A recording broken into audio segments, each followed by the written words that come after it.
Welcome back to History in Motion, proudly brought to you by Midas. The Investchem Formula Fords are doing some final checks and getting ready to head onto the track. A bit of socializing before the visors go down and the race faces are on. Belts are tightened and it's time to race.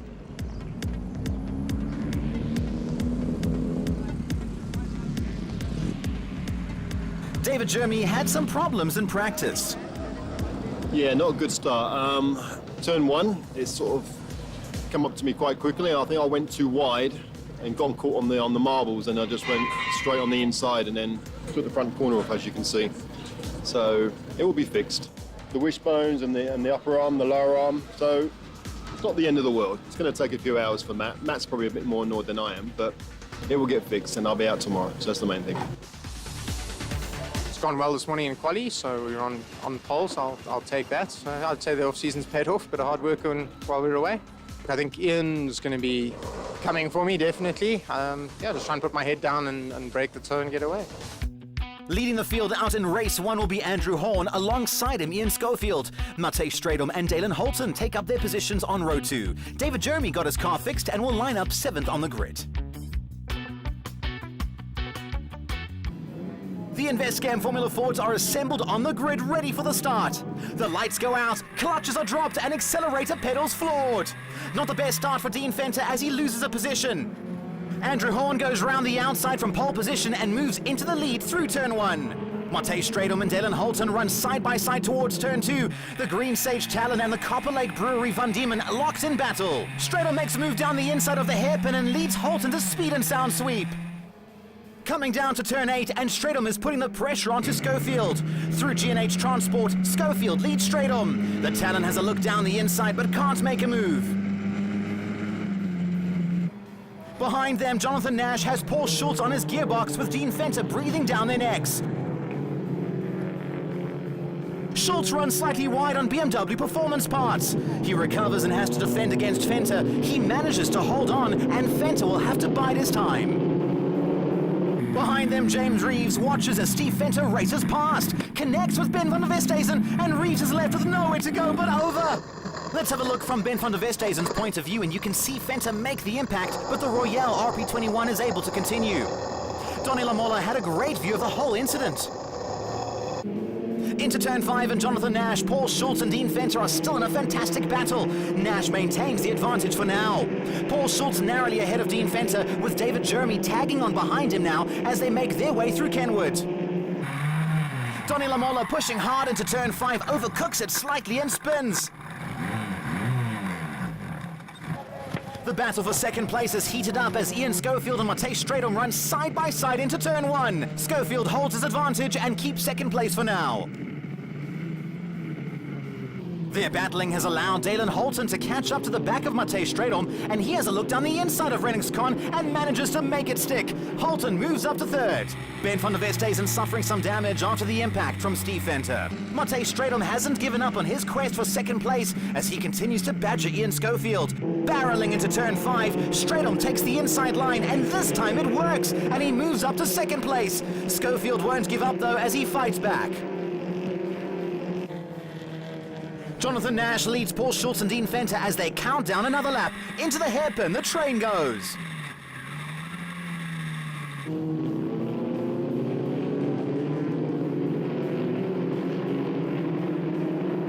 STRYDOM, Schofield, Venter, through Sassel they go.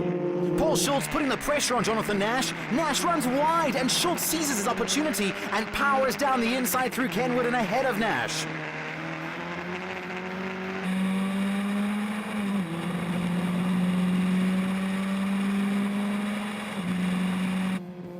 Down to G&H Transport, and Nash fights back. He takes the inside line and retakes his position ahead of Schultz. It's a really enthralling race between these two drivers, and let's not forget Dean Venter tucked in behind the pair. Schultz hasn't given up and has a look coming down into turn 1. Venter in turn has a look down the outside of Schultz. Neither of them able to make the move work, but that doesn't stop them trying again in the hairpin. Nash runs slightly wide and Schultz dives down the inside and runs alongside Nash. Into Sassel, and SCHULTZ is ahead of NASH. NASH drives down the inside, and the two touch wheels, sending them both off into the kitty litter. Apologetic waves from NASH, but SCHULTZ is going no further. Paul Schultz didn't see it coming. One moment he was facing forward, the next he was in the gravel. Dean Venter watched it all unfold, and you can see that NASH was hard on the brakes, but maybe a little too late to avoid the contact. I don't think Venter can quite believe what he saw. The safety car is brought out, and the field are bunched up together. The marshals managed to extricate Schultz, and once the car is cleared, racing will resume. Safety car in, and there will be a green flag waiting on the main straight for the drivers with one more lap of racing to go. Andrew Horne leads the field as they start their final lap. Jonathan Nash is still running and is now looking for a way past Donnie Lamola.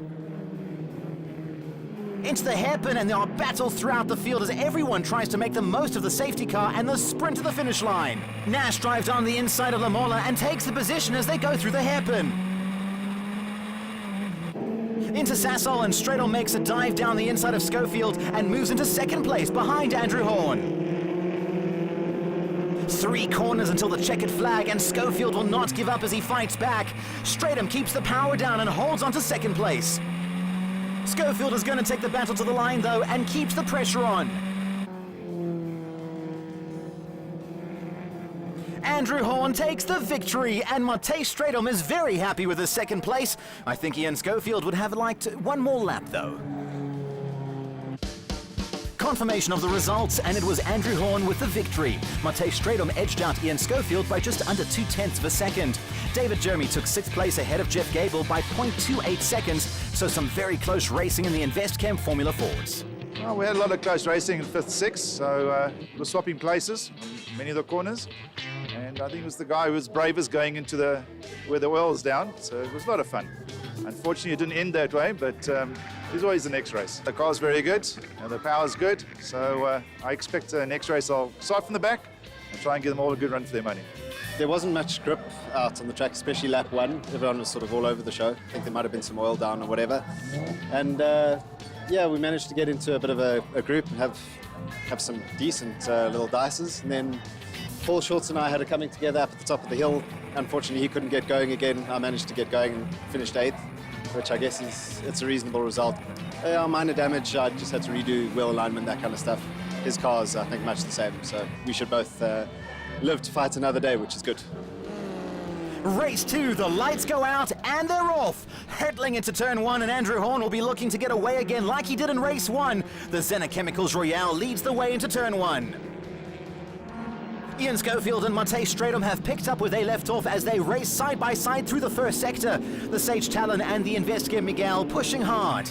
Schofield leads STRYDOM through speed and sound sweep, and you can see that Andrew Horne has already pulled a bit of a gap out front.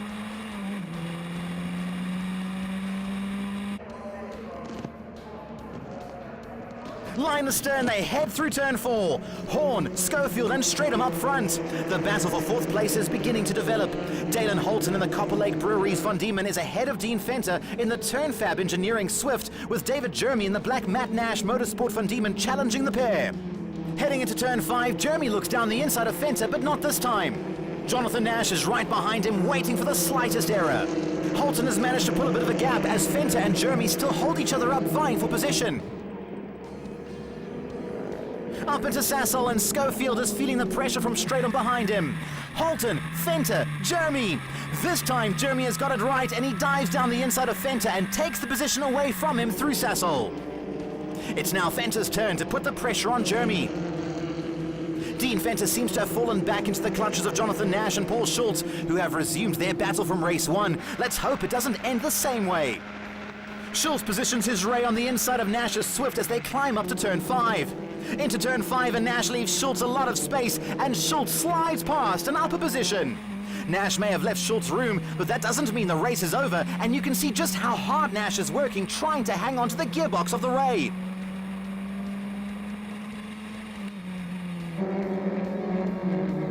Through G&H Transport they file. Paul Schultz is closing in on Dean Venter and heading into speed and sound sweep. He has the inside line.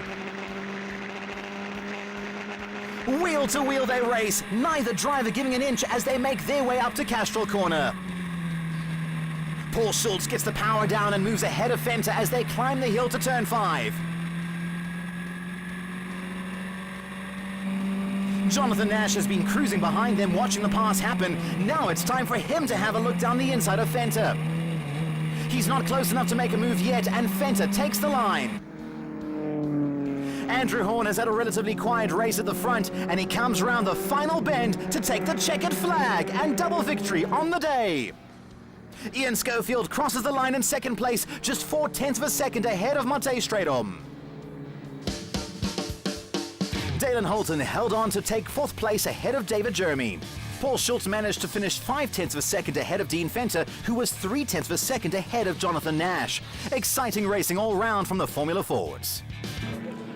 They were pretty lonely, a little bit boring, but yeah, I suppose for a championship that's exactly what I needed, so I'll take it. The car was stable all the way through both heats, so yeah, happy to come away with both of them. It was a good race, so it was very, very close. The track's a little bit slippery on the edges, but a lot of fun. Come from the back and finish where we did was a lot of fun. A lot of close racing, good racing. That's what Formula Ford's all about. I managed to get into the little group with Paul and Dean. I think it was Dean leading initially, and then me, and then Paul. And Paul dived me up at the top of the hill. And yeah, managed to get through, got past Dean, and then the 3 of us pretty much just formation flew to the end. Nice close racing, it was awesome, everything fair. So that's exactly what we want. Quick question. Who was the only female driver to score points in the Formula One World Championship in the 20th century? Find out after the break. Join us after the break for more exciting action from Zwartkops.